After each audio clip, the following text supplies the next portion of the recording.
Hello everyone, welcome back to the channel. कैसे हो आप सब। आज हम अपना हिंदी का पाठ पढ़ेंगे। पतझड़ में टूटी पत्तियां, झेन की दिन। और बिना किसी देरी के अपने पाठ को शुरू करते हैं। लेखक जो है वो जापान गए होते हैं और वहां पे वो अपने जापानी दोस्त से पूछते हैं कि भाई तू बता कि जापान में सबसे ज्यादा बीमारी किस चीज की फैली हुई है। तो लेखक की बात सुनकर उनका जापानी दोस्त उनको बोलता है कि जापानियों में ना सबसे ज्यादा मानसिक बीमारी काफी ज्यादा फैली हुई है।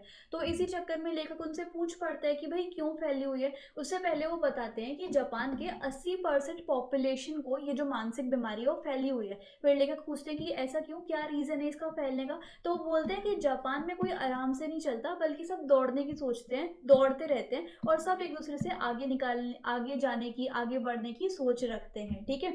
उसके बाद वो थोड़ा और एक्सप्लेन करते हैं कि जापान में कोई भी व्यक्ति आराम से बात नहीं करता, वो सिर्फ काम की बात करते हैं। जैसे हमारे यहाँ इंडिया में क्या होता है कि किसी का टाइम पास नहीं हो रहा तो किसी रिलेटिव को फोन कर लेते हैं, दोस्तों के साथ चले जाते हैं और या फिर किसी रिलेटिव के पास जाके बैठ जाते हैं और बहुत देर तक गप्पे लड़ाते रहते हैं। लेकिन जापान में ऐसा कुछ नहीं होता, सब जो है वो काम की बात करते हैं। ठीक है।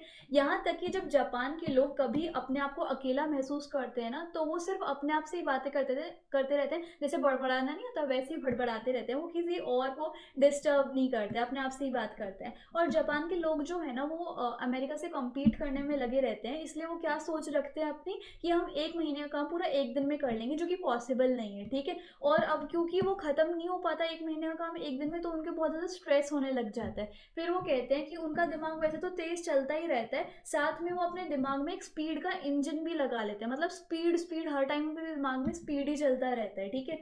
और जब उनके दिमाग में वो स्पीड का इंजन लग जाता है ना, तो उसकी जो दिमाग की रफ्तार है वो बहुत ही ज़्यादा 1000 गुना तेज हो जाती है और वो दौड़ने लगता है। ठीक है।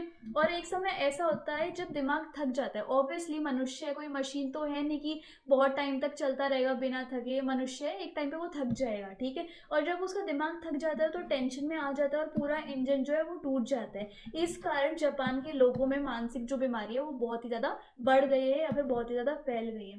फिर उसी शाम को लेखक कहते हैं, उसी शाम को उनका जो जापानी दोस्त है वो उनको एक टी सेरेमनी में लेके गया, एक आयोजन या फिर एक टी फंक्शन में लेके गया। जैसे कि हमने डोरेमोन में देखा हुआ है ना कि वहाँ पे जापान में टी सेरेमनी होती है। जो शिजुका है वो नोबिता और अपने जियान और सुनियो को वो चाय पिलाती है, वो सेरेमनी में वो किमोनो पहन के, वही होता है जापान में। बहुत ज़्यादा फेमस टी सेरेमनी है और इसको जापान में क्या बोला जाता है, चानोयू कहा जाता है। लेखक और उसका जो मित्र है वो जिस बिल्डिंग में गए थे इस फंक्शन को अटेंड करने के लिए, वो एक 6 मंजिल की बिल्डिंग थी। कितने मंजिल की? 6 मंजिल की बिल्डिंग थी। और उसकी जो छत थी ना वो सरकने वाली थी। छत पर एक सरकने वाली दीवार थी। सरकने वाली दीवार मतलब ऐसी दीवार जो हिल डुल सकती है। ठीक है। और उस दीवार पे एक पैटर्न या फिर चित्रकारी की गई थी। और वहां पर एक पत्तों की कुटिया बनी हुई थी जिसमें जमीन पर चटाई बिछी हुई थी। कुटिया में पत्तों की बनी हुई थी और उसकी जमीन पे चटाई बिछी हुई थी। ठीक है।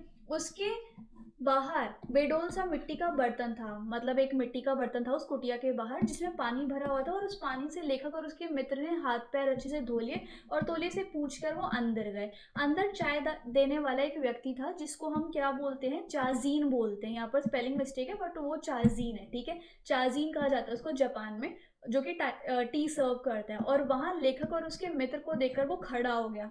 उसको थोड़ा स्वागत किया उसने, लेखक और उसके मित्र का। वो खड़ा हो गया, कमर झुकाकर ऐसे उसने अपनी कमर बेंड की और उसने लेखक और उसके दोस्त को प्रणाम किया। ठीक है। प्रणाम करने के बाद क्या हुआ, उसने तो जो यानी कि आइए तशरीफ लाइए, दो जो ऐसे बोला, मतलब कि आ जाओ, आइए और तशरीफ लाइए। और ऐसा कहकर उन्होंने उसका स्वागत किया। चाजीन ने लेखक और लेखक के दोस्त का स्वागत किया। उसने उन्हें बैठने की जगह दिखाई, अंगीठी को जलाया, उस पर चाय बनाने वाला एक बर्तन रख दिया और साथ ही दूसरे वाले कमरे में गया और कुछ बर्तन और लेकर आ गया। फिर तौलिए से बर्तन साफ किए उसने। तो ये वो प्रोसेस करे जा रहा था। ये सारा काम उस व्यक्ति ने इतने सलीके से किया, इतने अच्छे से किया कि उसकी हर एक मुद्रा, मतलब हर एक एक्शन की वो कैसे कैसे काम कर रहा था, वो ऐसा लग रहा था जैसे जय जयवंती नाम के राग की धुन गूंज रही हो। जय जयवंती ना एक गाना है, तो ऐसा लग रहा था कि वो जिस सलीके से, जिस टोन से और जिस तरीके से वो काम कर रहा था ना, ऐसा लग रहा था जैसे जय जयवंती नाम के राग या फिर गाने की धुन जो है वो गूंज रही हो। ठीक है। उस जगह का वातावरण इतना ज्यादा शांत था कि चाय बनाने वाले बर्तन में उबलते हुए पानी की आवाज साफ सुनाई दे रही थी। अब आप इमेजिन कर सकते हो। लेखक क्या कहते हैं कि चाय बनाने वाले ने चाय तैयार कर दी, उसने चाय के प्यालों में भरा और फिर उन प्यालों को लेखक और उसके मित्र के सामने रख दिया कि ये लो जी आपकी चाय बन गई और आप पी लो, ठीक है। वहाँ लेखक और उसके मित्र के अलावा और कोई नहीं था और 2 या 3 से ज़्यादा लोगों की एंट्री भी नहीं होती क्योंकि शांत वातावरण रखना होता है, ठीक है। और ये बात बहुत खास थी वहाँ की, इसलिए वहाँ 3 से ज़्यादा व्यक्ति को एंट्रेंस नहीं दी जाती। उन चाय के प्यालों में कितनी घूंट चाय थी? सिर्फ 2 घूंट चाय थी। लेखक और उसके मित्र ने प्यालों को अपने होठों पे लगाकर एक एक बूंद वो चाय पी रहे थे। लेखक कहते हैं कि वो करीब 1.5 घंटे तक उस 2 घूंट चाय को पीते रहे और धीरे धीरे पीते रहे। पहले 10-15 मिनट तो लेखक को बहुत ज़्यादा मुश्किलें आई कि भाई 2 घूंट को मैं 1-1.5 घंटा कैसे चलाऊं, ठीक है। वो तो हम लोग जो होते हैं वो तो एक ही गट गट करके पी जाते हैं फटाफट चाय, लेकिन वो 2 घूंट चाय कितना टाइम चलाई? 1.5 घंटा चलाई।